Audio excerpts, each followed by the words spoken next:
Another week, another awesome episode of CISO Talk coming in, folks. Thank you so much for tuning into today's show. I've got a really special episode. It's a first for me on the history of CISO Talk.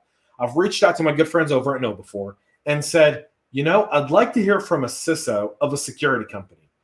And they complied. So coming up in just a minute, Brian Jack, the CISO over at one of my favorite companies, KnowBe4, is going to be joining the show to talk about what do security companies need to know about security? Because how many of them typically is the shoemaker walking barefoot? But before we do that, please make sure to subscribe. Go check out the CyberHub podcast if you haven't yet. CyberHub podcast has daily content every single day, Monday through Thursday, starting with our practitioner brief, which is live at 9 a.m. on our YouTube channel at CyberHub Podcast, my LinkedIn page, and also our Facebook page. So go and check that out. And now without further ado, let's bring up Brian because it's CISO Talk time. Here we go, folks. From the CyberHub bunker and studio, you're listening to the CISO Talk podcast. No sales, no bullshit, just straight talk. Straight talk. And now for your host and CISO, James Azar.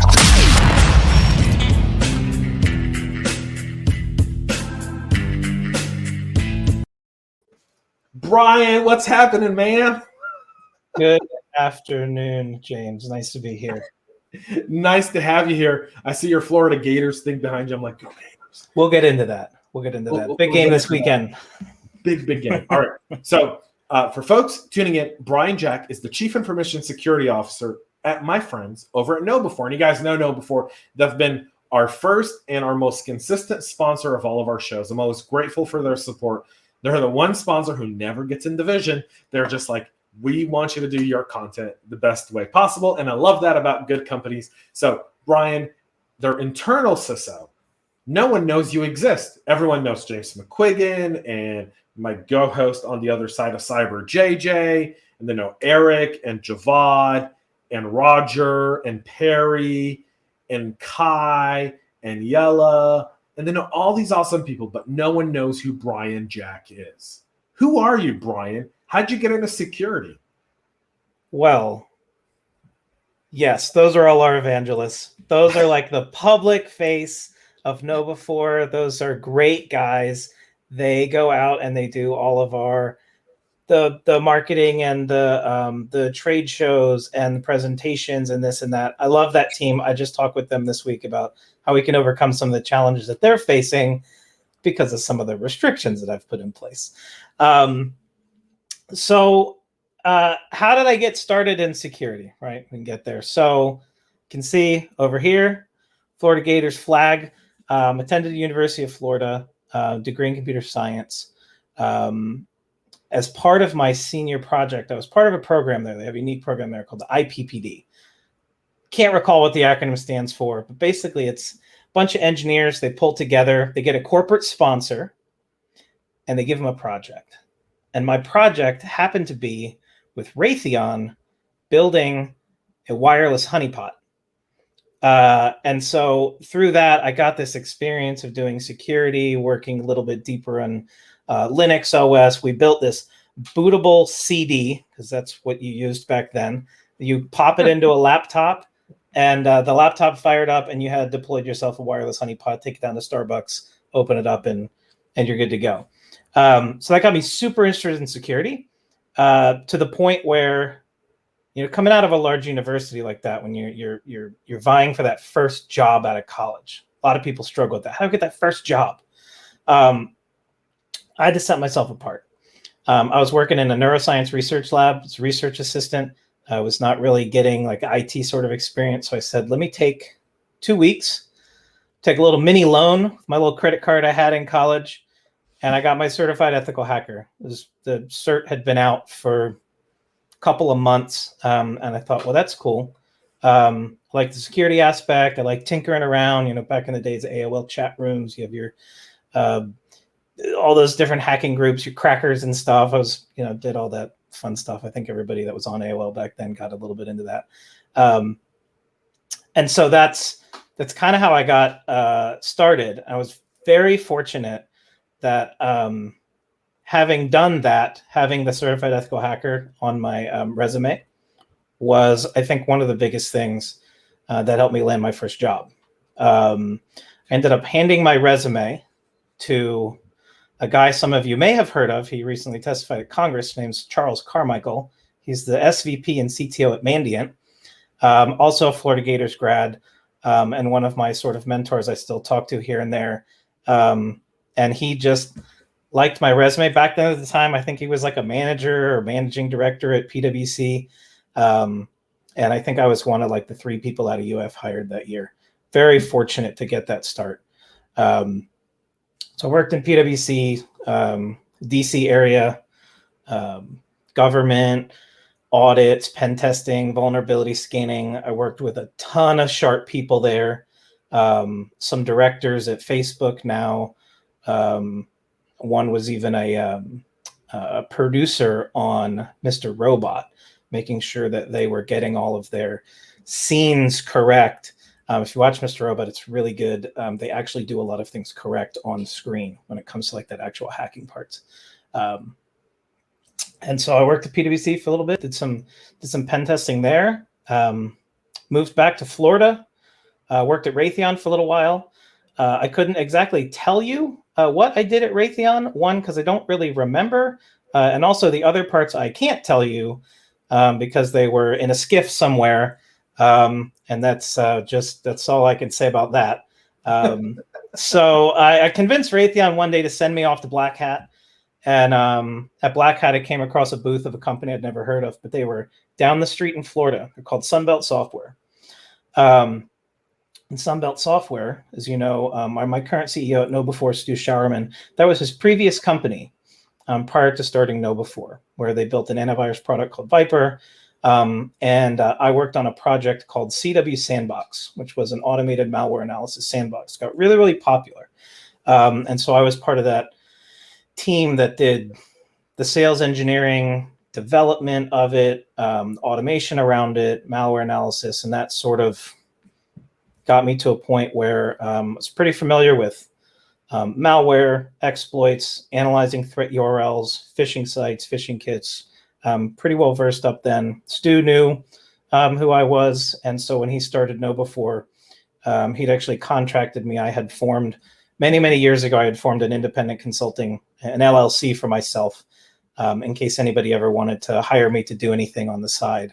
And so I had picked up a little bit of contract work here and there. But Stu actually hired me to start writing, or hired my company to start writing some of the initial code for KnowBe4. Me and a couple of other guys who had their own company. And that basically, a little bit of consulting gigs here and there, doing incident response and penetration testing. But that takes you back to 2010 when KnowBe4 was founded, and I was there from the beginning. It was 11 years. A couple days ago was the 11-year anniversary of me being at KnowBe4. So your employee number what at KnowBe4? If you look in the official system, it'll say something like 18, but that's off because that's when the people who started originally as independent contractors were forced to convert over from their contractor status. But it was really, back in the day, it was Stu, and Stu had brought on me and two other guys. And this is before Kevin Mitnick was involved. And basically the 3 of us developed the core products from the start. Those 2 guys just recently are kind of working a little bit on some other things. But we, that's it. I mean, I basically employed 2, 3. We all started roughly the same time, so can't tell who was starting to do what then. Original crew. It's been a fun ride. Yeah, it says a lot about a company when someone's in there, especially in a security role for over a decade, right? You're like an anomaly. I think it's like you and then David Levin over at Rico. That's pretty much it. So let's talk a little bit about leadership, because obviously you've been in this role now for over a decade. You've built and you've kind of looked at building your team, and there's obviously a lot of different challenges, right? We say there's a shortage of cybersecurity people, yet a lot of us believe that there's the job descriptions are really wrong. They kind of set the wrong set of skills that keeps people out. What are some of the intangible skills you look for when you're looking for people to join your team? What are some of the skills that maybe aren't on the CV, but are really critical for you to hire someone? Sure. I'm a really kind of an anomaly as a hiring manager. And I will tell people that when I start an interview, that this is going to be a little bit of a different interview that you're not used to, because once I see your resume, I kind of got an idea of your technical abilities, because on your resume, you're going to put everything possible on your resume that you want me to know about you. But what you can't put on your resume is who you are. And so I'm trying to discover some of these intangibles about you. What makes you you? What makes you interesting and unique?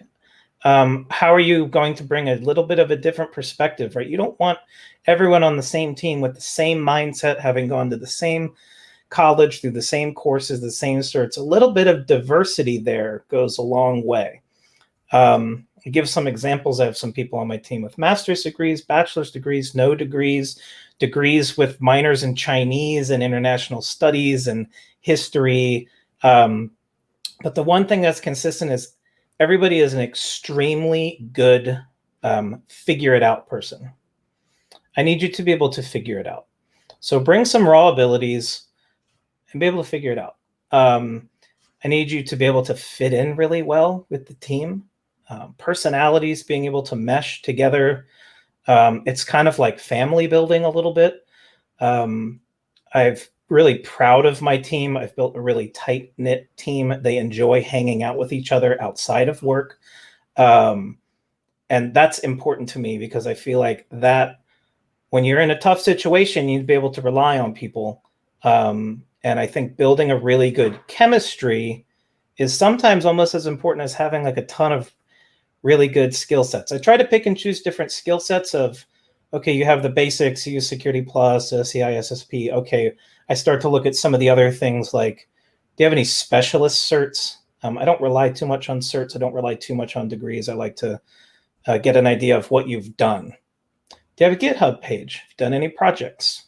Do you know how to script some fun things in automation? Like in Python. I know I learned a lot of scripting, Python and PHP, by just having hey, I want to automate pulling down share prices from Yahoo stocks, and then I want to track them in a database, and I want to just to be able to think up an idea, learn a little bit of coding, and then demonstrate that you could do it. That to me goes extremely far, back to that sort of figured out mentality. So those are some of the kind of intangibles, is that I like to bring on different people with different skill sets, maybe different backgrounds, having worked in different industries before, having worked with different products, even if we don't use those products, still that kind of having that diversity of knowledge, I think is goes a long way. We can teach you the products we use, but I want you to kind of bring something new and fresh. So when we have brainstorming sessions, it's not everybody coming up with the same idea. Yeah, the diversity of thought that you speak of is so critical, right? It's, I think you and I've all sat on a call or in a meeting where everyone agrees with what one person says, and you're kind of wondering, why isn't there a little pushback? Pushback's effective, even if it's wrong. It's good. It gets you to defend your. There's a reason we say I defend my thesis in college, right?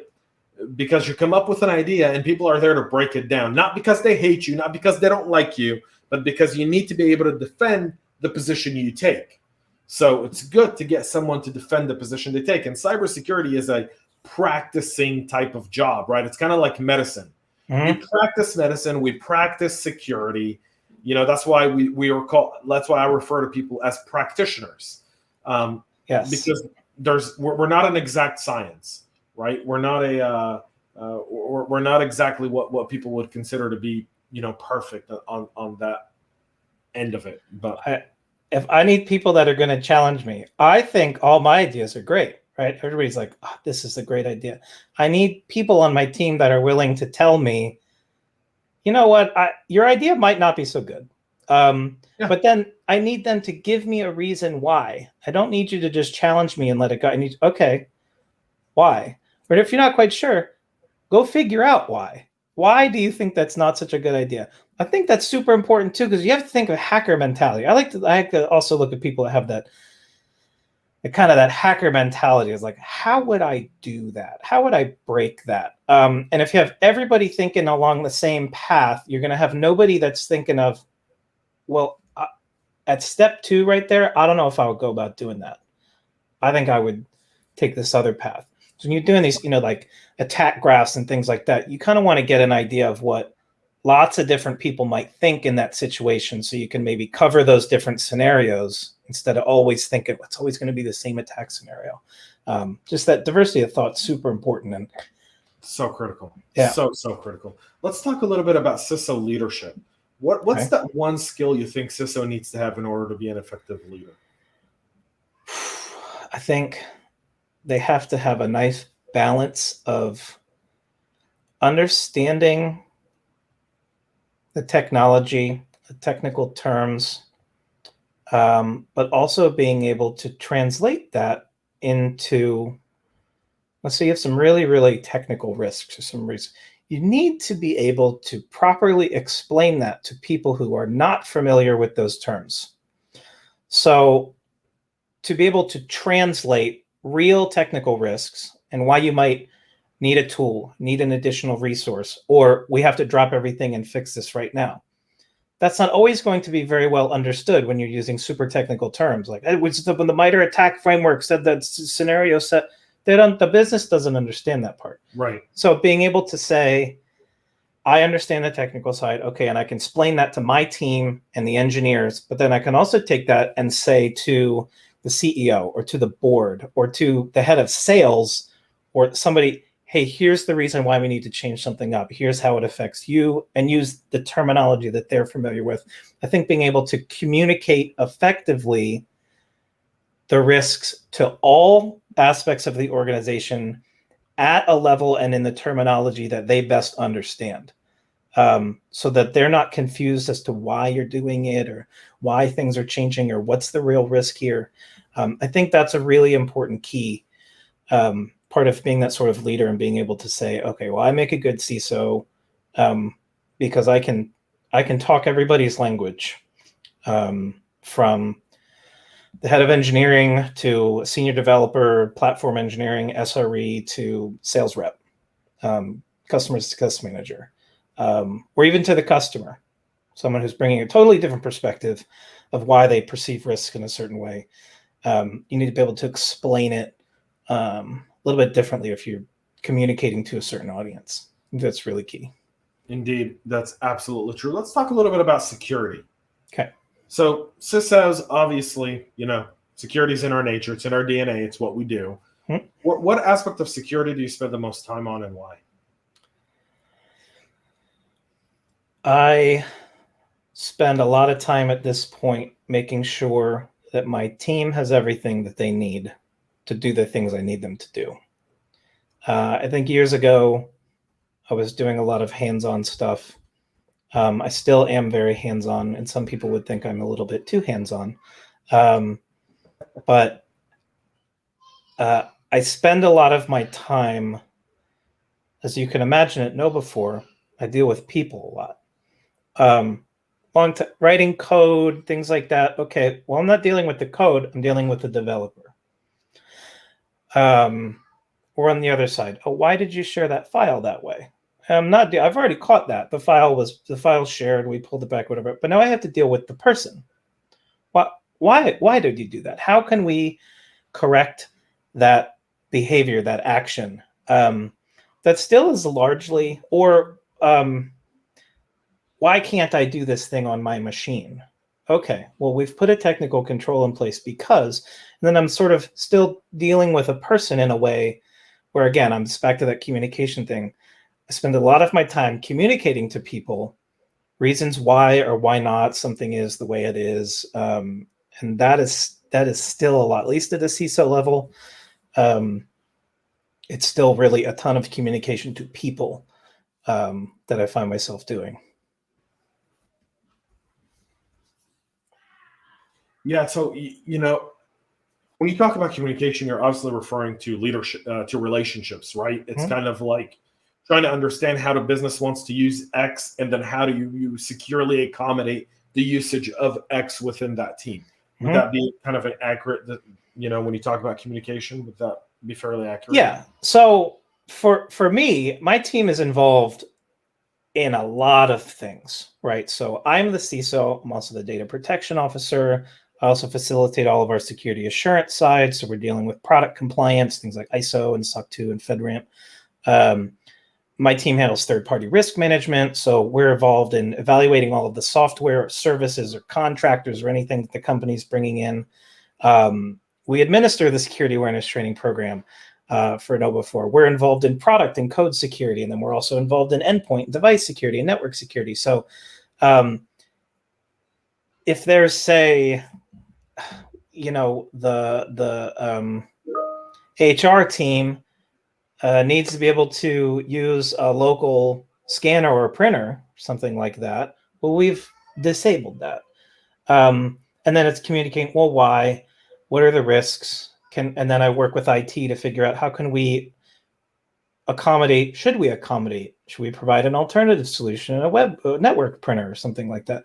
So it's a ton of still working with the people. So building that relationship with not just the sector heads, not just the business leaders, but also building that relationship all the way down to the people who just started. And working through the issues they're having, and like I said, why they can or can't do something. Why do we have these security controls in place?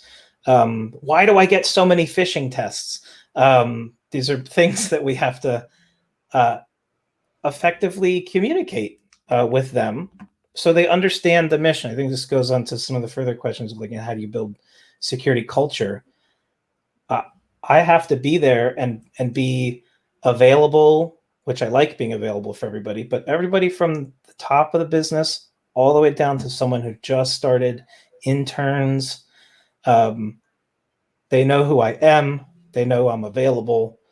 So that's largely what I guess, because a lot of my day is just communicating with people, just sort of coordinating stuff between my team, between other teams. So what you're essentially saying is a security company, CISO, faces the same exact challenges as a non-security company, CISO, faces. 100%. But here's the kicker, though. If something were to happen at a security company, boy, that's just so much more impactful now, isn't it? So I would say, held to a bit of a higher standard when it comes to those sorts of things. It is a bit of a challenge, yes, being a CISO at a security company. I don't know it any other way. And I don't know if I would want to. I find that it does have its challenges, but I can always go back to that. Well, why do we do it this way? Because you work at a cybersecurity company. That's why. And I think when people, maybe they come from a company that's not a cybersecurity company, and they have maybe some bad habits, or they're used to a different culture, and they come in, you work at a security company now. We have to do things a little differently. We are held to a higher standard. And so it's the same challenges, but I think it's also nice because I get to use that. I don't know if it quite is the same. We have to do these things because you work at a medical devices company. Like, it doesn't have the same impactful gusto to get that person motivated on the right path. I guess nothing wrong with medical device companies. They have lots of restriction, everything in place. It's just so let me kind of take this onto the practitioner side. Mm-hmm. Are you seeing any challenges within security that practitioners are getting really good at solving? Like, we're over this hump of this specific security challenge? You still see a lot of the same stuff. I think tactics are changing. I think there are, in some areas, I think some businesses are stuck in their ways. And so they will still continue to face the same challenges where other businesses have evolved and decided to make a change and adopt a new way of doing things that essentially partially or totally mitigates a particular problem or risk that they're used to be. It comes with different challenges, moving some things to the cloud, moving all things to the cloud. You face different challenges. You need different set of tools. There are still fundamental. Brian, do you think there's a specific challenge where we can say, you know what, there's enough stuff there now where this shouldn't be a problem anymore? I think shouldn't be is the key word. Shouldn't be, yes. I think there's technologies out there where some things shouldn't be a problem anymore. However, there's still human error somewhere in implementation, or failure to deploy to 100% of devices, or failure to patch quick enough. So I don't think that there's any particular thing that is totally overcome, because I don't think that any individual is perfect. And so there will still be flaws with things. You can have a great product and you configure it, but there's always going to be some way. And I won't touch too far on the whole social engineering topic or anything, but like, that's a problem that is going to exist. Right. And that's, I think the human element problems are you're absolutely right. Until we rethink technology, where technology complements and like kind of, yes, it's kind of like lane assistance in your car, right? yes, It doesn't really stop. Like, it's not going to keep you in your lane for the most part, unless you're driving a Tesla, right? But it's going to let you know you're kind of stepping out of bounds. And that technology supports the weakness of humans when it comes to driving, maybe their attention to the road, their lack of lane control, all that good stuff, right? So in security, the human aspect, we do technology wrong, I think, altogether, right? We kind of do technology to identify weaknesses in technology rather than support the weaknesses of humans interacting with said technology. correct. It's flawed. Our model is flawed to begin with. There will always be someone who needs an exception, right? So I can implement the best firewall in the world. And honestly, some things like basic network preventing outbound connections to known bad command and control domains, that should be 100% solved. However, you can't, because command and control domains are always changing, and then you rely on your firewall vendor or the feed that you have going in to be perfect. So yes, it can mitigate most of the stuff. I think the problem is a lot of times it's very reactionary instead of forward-looking and being proactive. And a lot of products simply can't be proactive. They're just by the nature, they're reactive. And I think is only so good you can get there. So you got to rely on something else. There's a nature in security to always be reactive, to always putting out the fire, right? And that's kind of, the difference between, I think, what I like to call the old school group of CISOs to the modern CISO, right? The modern CISOs, we're more looking to be proactive, more out there, more. How do I fireproof this building? Yeah. Somebody's going to start a fire. I just want to make sure the building won't burn down. So that. Yeah, I'm going to have to quote you on the book on that one. Kind of the definition of the modern CISO. But you're absolutely right. There's so many different aspects to go with that that we've really got to think outside the box. Let's talk about security culture, because here's the thing. That's a big one, right? And you talked about the human factor. KnowBe4 is known for the human factor. Mm-hmm. And you're the internal CISO. And I'll tell you something. I kind of want to preface this because I kind of want to set the bar. 2 years ago, pre-COVID, I partnered with the embassy over of the Czech Republic. They brought a delegation from the Czech Republic to Atlanta. I got to play a host for a day. And I did a workshop for some of these companies. And they were all cybersecurity, either vendors or companies that were selling service, were looking to expand their business into the US, specifically Atlanta. Mm-hmm. And I asked them, show of hands, how many of you guys have gone through a security awareness training when you were onboarded by the security company you work for? Few hands went up. Few. How many of you guys have done any sort of security training over the last 12 months? fewer hands. So like, it seems almost like security companies think that hey, we're a security company, so there's no need for us to worry about security. Talk a little bit about security culture. How do you enhance it in an organization that's all about security culture? Sure. So you have to keep in mind that people aren't born into a mindset of security awareness. These are learned habits. And generally, you're not getting everybody fresh out of college. They haven't learned unsafe business habits. They come from other jobs. They bring different experience. That's what you want. But they're bringing pieces of some other culture, something they learned or didn't learn from there into your organization. Regardless of it being security or anything like that, you have to keep in mind that treat everybody as fresh. You gotta get to them soon and right away. So for us, we have found that yes, people are coming. Maybe they're going to come start to work at KnowBe4. Great. Okay, we're the cybersecurity company of security companies, right? We do this awareness thing. People don't naturally come in the door on day one having this heightened awareness. We have to instill that in them through, good habit forming. We have a new hire. We have a great new hire system. We call it KnowBe4 University. As part of KnowBe4 University, you meet with a member of my team for about an hour and a half, and we go through drills and all kinds of other cybersecurity related things on top of the awareness training and how to handle files, confidential files, and data privacy training. We do an in-person or through webinar now with every single person. One that gives them a chance to meet my team, gives them a chance to sort of ask questions.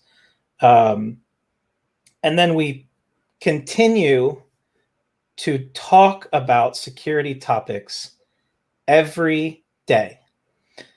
It's a benefit of being at a security company where your security culture can be and is just, it feels natural to discuss. We have a morning meeting, all staff, the entire company. And in that morning meeting, security topics are discussed. Current events are discussed. And because, we like to talk about breaches and hacks and phishing and things like that, it's constantly staying top of mind. So sometimes I get on the meeting and hey, everybody, this one is extra important. This one can absolutely affect us. Contact my team, reach out, hit us up. We're here to help. We're not here to continue to, hit people down. So we try to, from the start, from day one, here's our culture. I don't know where you came from. I don't know what habits you learned. We have a new set of habits here because we're held to a higher standard. We need you to identify phishing tests. We need you to identify suspicious phone calls. You're getting something on your personal phone that's a little weird. You're getting these things that aren't really phishing or anything, but people, they want to talk to you about market research in your industry. It's maybe on the borderline of just trying to extract some information. And these things get talked about. So people are aware that they're happening. They're aware of what to look out for. And then they know what to do. Right. Contact the security team. Hit my phish alert button. It's just, we make it very easy for people to access my team. And there's no stupid questions. Never make anybody feel bad about asking a question that they might say, this is such a stupid question, I feel so bad. Answer. No stupid questions, only stupid answers. Yep. So ask away. You got to build that culture, and don't assume that even if somebody's coming from another security company, that they're coming with the knowledge that you need them to have at your company's culture. It's a little bit eye-opening sometimes. You'll talk to some people, you'll hire some people from security companies, and they didn't do regular phishing tests or something, so they don't know how to react or respond. I said, KnowBe4, we phish test people a lot, to the point where people get really annoyed. But that's okay. I don't really care. I need you to not click on actual phishing emails, which just any company, we still get them. But they're very quickly identified, which is really, really good. So that's the part I'm happy about. Is everybody knows exactly what to do when they get one. I love it. I love it. Time for my favorite part of the podcast. Let's get to know you a little bit better with the CISO Insight Round. We've got a buzzword graveyard. Bury one buzzword in my buzzword graveyard. I thought about this a lot, and I couldn't necessarily come up with any, but I absolutely hate the term AV. I also hate antivirus. I think it's dead, and it needs to be buried a long time ago because it's totally ineffective for stopping real-world threats. So bury the term and the technology, find something new. Buried, done with. One technology that'll change the way we practice cybersecurity in the future. I thought about this one too. I'm gonna have a little bit of a non-traditional answer.